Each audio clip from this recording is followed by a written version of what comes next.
సుమన్ టీవీలో మీ business promotions కోసం ఈ కింది నెంబర్ను సంప్రదించగలరు.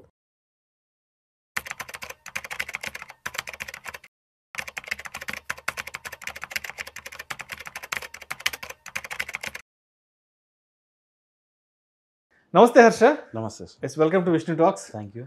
సో హర్ష, ఇవాళ రోజుల్లో కాలేజీ స్టూడెంట్స్కి చాలా త్వరగా ఉద్యోగాలు వచ్చేస్తున్నాయి. ఒక 21-22కి కాలేజ్ ఎడ్యుకేషన్ అయిపోగానే మంచిగా క్యాంపస్ ప్లేస్మెంట్స్ వస్తున్నాయి, మంచి అట్రాక్టివ్ శాలరీస్ కూడా వస్తున్నాయి. చాలామందికి ఓపెనింగే నెలకు ఒక 50,000 రూపాయలు శాలరీస్ వస్తున్నాయి, కొంతమందికి ₹1,00,000, అంటే బేస్డ్ ఆన్ వాళ్ళు సెలెక్ట్ అయిన కంపెనీని బట్టి.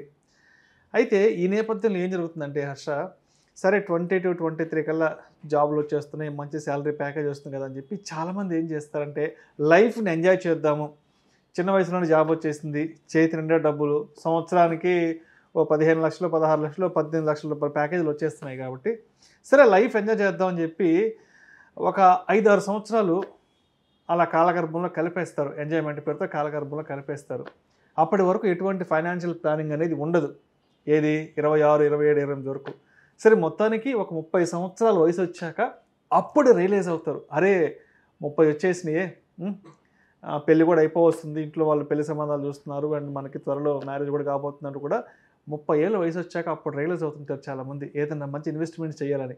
మరి 30 సంవత్సరాల వయసులో రియలైజ్ అయ్యి ఏదన్నా ఇన్వెస్ట్మెంట్ చేయాలి అనుకున్న వాళ్ళు 30 ఏళ్ళ నుంచి నెక్స్ట్ 15 ఇయర్స్ అంటే 45 సంవత్సరాలు వచ్చేటప్పటికి ఏదైనా ఒక పెద్ద కార్పస్ని క్రియేట్ చేసుకుని మనం కోటీశ్వర్లు అవ్వడానికి ఏదైనా అవకాశం ఉందంటారా, ఏదైనా ఒక మంచి ఇన్వెస్ట్మెంట్ ద్వారా? చాలా మంచి క్వశ్చన్స్. లైక్ 22-30 అందరూ లైఫ్ ఎంజాయ్ చేయడంలోనే ఉంటారు. 30 వచ్చేసరికి మ్యారేజ్ అయ్యి పిల్లలు రావడం, ప్లానింగ్ చేసుకోవాలని భయం అనేది అప్పటి నుంచి మొదలవుతుంది. కరెక్ట్. సో మీకు 30 నుంచి మీరు అన్నట్టు 45 అని అనుకుంటే 15 ఇయర్స్లో మీరు ఒక డీసెంట్ అమౌంట్ కార్పస్ బిల్డ్ చేసుకోవాలంటే మీకు దానికి ఫైనాన్స్లో ఉండే one of the simplest formula ఏంటంటే 15-15-15 అని అంటాం.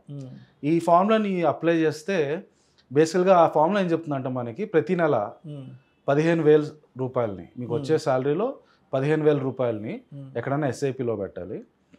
మీరు పెట్టిన డబ్బులు ప్రతి సంవత్సరం 15% రిటర్న్స్ రావాలి ఆన్ అన్ యావరేజ్. అలా 15 ఇయర్స్ వరకు కనుక మీరు చేస్తే, అంటే 30 నుంచి మొదలై 45 రీచ్ అయ్యేంత వరకు ప్రతి నెల కూడా 15,000 ఎస్ఐపి పెట్టి ఇన్వెస్ట్ చేసి ఎండ్ ఆఫ్ ది ఇయర్ అది 15% ఈచ్ ఇయర్ గ్రో అయితే మీరు 30 స్టార్ట్ చేసిన వాళ్ళు 45 వచ్చేసరికి మీకు అమౌంట్ 1 crore అవుతుంది. ₹1 కోటి జమ చేసుకోవచ్చు. సో మీరు 2 crores చేసుకోవాలంటే 30,000 పెట్టాలి, 3 crores అవ్వాలంటే 45,000 స్టెప్ అప్ చేసుకుంటూ పోవాలి ఎస్ఐపిని. రైట్, మల్టిపుల్స్లో 15,000 కనుక మీరు పెడితే 15-15-15 రూల్ ప్రకారం 15,000 ఎవ్రీ మంత్ ఇన్వెస్ట్ చేస్తే 15% రిటర్న్స్, అది పర్ యానం 15% రిటర్న్స్ ఇచ్చి అలా మీరు 15 ఇయర్స్ కనుక చేస్తే మీ స్టార్టింగ్ కార్పస్ ఎండ్ కార్పస్ ఫైనల్గా 1 crore అవుతుంది. రైట్, ఇది ఎందుకు అంత ఇంపార్టెంట్ అంటే మీకు అదొక హ్యాబిట్ అవుతుంది. ప్రతి మంత్ నాకు వచ్చే శాలరీలో ఎంత వచ్చినా సరే నేను మాత్రం ఫిక్స్డ్గా 15,000 తీసి పక్కన పెట్టేస్తాను. దాన్ని మీరు ఈవెన్ ఎవ్రీ స్టెప్ అప్ కూడా చేయాల్సిన అవసరం లేదు. జస్ట్ 15,000 యాజ్ ఇట్ ఈస్ అలా పక్కన పెట్టేస్తే చాలు. మీకు వచ్చే ఎక్స్ట్రా బోనస్లు అవన్నీ కూడా మీరు మిగతా వాటి యూజ్ చేసుకోవచ్చు. ఆటో డెబిట్ పెట్టేసుకోవచ్చు, ఏ గోల్ లేకుండా. శాలరీ పడంగా 15,000 ఎస్ఐపీల కోసం అని. కరెక్ట్. 10వ తారీఖు 15వ తారీఖు ఇప్పుడు ఆ ఆటో డెబిట్ పెట్టేసి మర్చిపోవాలి. 15 ఏళ్ళ తర్వాత మళ్ళీ అది గుర్తుకు రావాలి. సో 15,000 జస్ట్ మీకు మంత్లీ వచ్చే దాంట్లో నుంచి ఎస్ఐపి పక్కన అలా వెళ్ళిపోవాలి. దాని గురించి మీరు అసలు ఆలోచించకూడదు.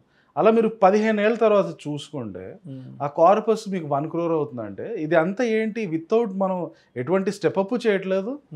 రైట్, అండ్ మన కార్పస్ని ప్రతి సంవత్సరం మనం పెన్షన్ కూడా పెంచుకోవట్లేదు.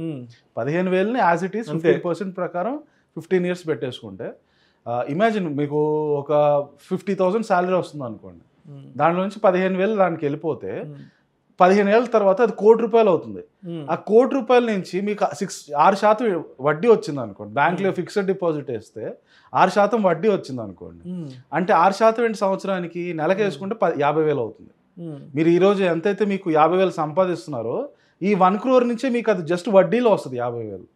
అంటే ఆ రోజు మళ్ళీ ఈ ఇన్వెస్ట్మెంట్ తీసుకెళ్ళి మళ్ళీ ఎక్కడైనా పెట్టాలంటారు. ఏది ఇప్పుడు మీరు చెప్పిన 10 year ప్రకారం 30 ఏళ్ళ వయసుకి స్టార్ట్ చేసావు, 45కి మన ఇన్వెస్ట్మెంట్ అనేది మెచ్యూరిటీ అయిపోయింది. సో 46వ సంవత్సరం తీసుకెళ్ళి మళ్ళీ ఇన్వెస్ట్మెంట్ చేసుకోవాలంటారు దాన్ని, ఆ ₹1,00,00,000ని. 45 తర్వాత ఆ ₹1,00,00,000 తీసుకొని సింపుల్ గా బ్యాంక్ లో ఎఫ్డి వేసేసి, జస్ట్ బ్యాంక్ ఎఫ్డి అంతే. సంవత్సరానికి 6% ఇస్తారా బ్యాంక్ ఎఫ్డి? ఈజీ. 6% అంటే ఏంటి? 6 లక్షల 12 నెలలకు ఎంత అవుతుంది? నెలకి 50,000 అవుతుంది. అది మీ ఈ రోజు శాలరీ. మీకు అది మీకు ఈ రోజు వచ్చే మంత్లీ 50,000 శాలరీలో 15,000 తీసుకెళ్ళి ఇది చేస్తున్నారు. 15 ఏళ్ళ తర్వాత దాంట్లో నుంచి వచ్చే వడ్డీయే మీకు ఫుల్ శాలరీ అవుతుంది. అది దీనికి ఉన్న పవర్. దీన్నే పవర్ ఆఫ్ కాంపౌండింగ్ అని అంటాం.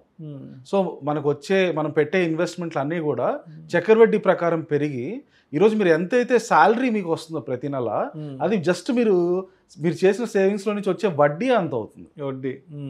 అండ్ మీకు మార్కెట్లో ఇంకా మంచి ఆప్షన్స్ ఉన్నాయి.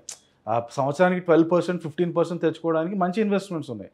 నేను మీకు చెప్పింది చాలా బేసిక్. బ్యాంక్లో ఎఫ్డి పెట్టేస్తే చాలా, అది మీ శాలరీకి ఈక్వల్ అయిపోయి. రైట్. సో హర్ష, ఇప్పుడు మీరు చెప్పినట్టు సరే 30 ఏళ్ళ వయసులో ఇన్వెస్ట్మెంట్ స్టార్ట్ చేస్తాం, 45 వచ్చేసింది. 45 వచ్చేటప్పటికి మనం ఫైనాన్షియల్గా బాగా వెల్ ఆఫ్ అయిపోయింటాం, బాగా సెటిల్ అయిపోయింటాం.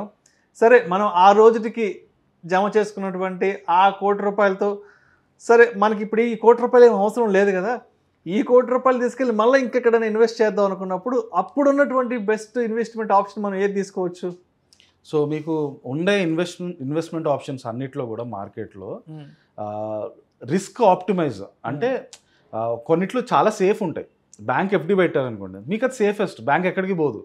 బంగారంలో పెట్టుకుంటే బంగారం మీ దగ్గర ఉంటుంది, ఎక్కడికి పోదు. రియల్ ఎస్టేట్ కొంటే ఎక్కడికి పోదు. కాకపోతే మీకు రియల్ ఎస్టేట్లో ఎక్స్ట్రాడినరీ రిటర్న్స్ ఎప్పుడు వస్తాయంటే, ఎప్పుడో ఊరు బయట వెళ్ళే స్థలం కొంటే 15 ఏళ్ళ తర్వాత అక్కడ ఊరు పెరిగితే అప్పుడు ఎక్స్ట్రాడినరీ రిటర్న్స్ వస్తాయి. అదర్వైజ్ రియల్ ఎస్టేట్ మీకు 9 to 10% రేంజ్లో వస్తాయి. ఇవన్నీ కూడా బ్యాంక్లో ఎఫ్డి, గోల్డ్, రియల్ ఎస్టేట్ ఇవి సేఫ్ ఇన్స్ట్రుమెంట్స్.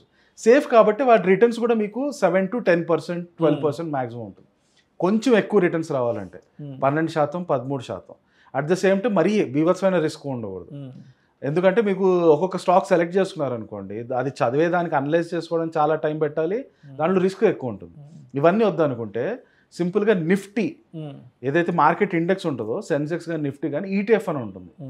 అది మీకు సేఫెస్ట్ ఇన్స్ట్రుమెంట్. ఈ గోల్డ్ మీరు వేసుకున్న చిట్ ఫండ్స్ కానీ, బ్యాంక్ ఎఫ్డీలు కానీ, బేసిక్ రియల్ ఎస్టేట్ కానీ, వీటన్నిటికీ మించి ఎక్కువ రిటర్న్స్ వస్తుంది. 12 to 15% రేంజ్లో వస్తుంది. అండ్ మీకు దాంట్లో చాలా అనాలిసిస్ చేయాల్సిన అవసరం లేదు, రిస్క్ ఎక్కువ ఉండదు. ఎందుకంటే నిఫ్టీయే పోయిందని అంటే దాని అర్థం ఇండియానే మునిగిపోయినట్టు. అలాంటి టైంలో మీ దగ్గర డబ్బులు ఉండి పెద్ద ఉపయోగం లేదు. నిఫ్టీ ఎక్కడికి పోదు. నిఫ్టీలో మీకు 12 to 15% డీసెంట్ రిటర్న్స్ ఎప్పటికీ వస్తుంది. సో 45 years తర్వాత కూడా మీరు మనీని ఇంకా గ్రో చేయాలనుకుంటే బెస్ట్ ఆప్షన్ మీకు నిఫ్టీ ETF. సేఫ్గా మీ ₹1,00,00,000 అక్కడే ఉంటుంది.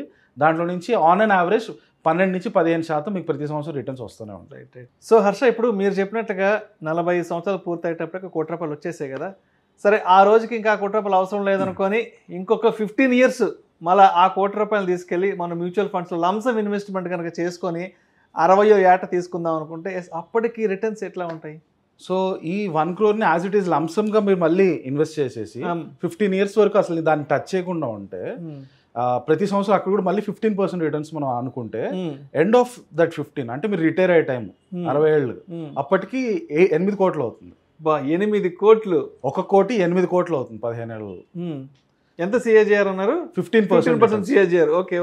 ఒకవేళ మీకు 15 దొరకట్లేదు, 12% రిటర్న్స్ లో చేసుకున్న 5.5 కోట్లు అవుతుంది. 5.5 కోట్లు అవుతాయి. సో మీరు 12 to 15% రేంజ్ తీసుకుంటే 5.5 నుంచి 8 కోట్ల మధ్యలో అవుతుంది. అంటే ఈ లంసమ్ ని మీరు యాజ్ ఇట్ ఈస్ 45 ఏళ్ళప్పుడు ఒక లంసమ్ గా ఇన్వెస్ట్ చేస్తారు, 15 ఏళ్ళు దాన్ని టచ్ చేయరు. ఎప్పుడైతే రిటైర్ అవుతారో 60 ఏళ్ళకి అప్పుడు వెళ్ళి చెక్ చేసుకుంటే 12 to 15% కనుక రిటర్న్స్ వస్తే దానికి 5.5 నుంచి 8 కోట్ల మధ్యలో డబ్బులు వస్తాయి మీకు.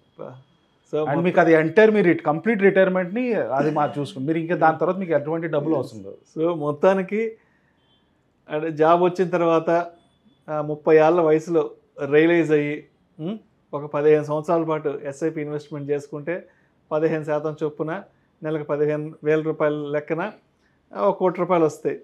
సరే 45 ఏళ్ళ వయసు వచ్చేటప్పటికి సరే ఇప్పుడు మనం వెల్ సెటిల్ అయిపోయాం, ఈ ₹1,00,00,000తో మనకేం పనిలే అని చెప్పి దాన్ని తీసుకెళ్ళి మళ్ళీ ఒక లంసమ్ ఇన్వెస్ట్మెంట్గా చేసుకొని 60వ ఏట తీసుకుందామని అనుకుంటే అప్పటికి 12% చొప్పున 5.5 కోట్లు వస్తే 15% చొప్పున 8 కోట్లు వస్తాయి. So that is nothing but power of compounding and long term investment. Correct 100%. Power of కాంపౌండింగే ఇదంతా జరుగుతుంది.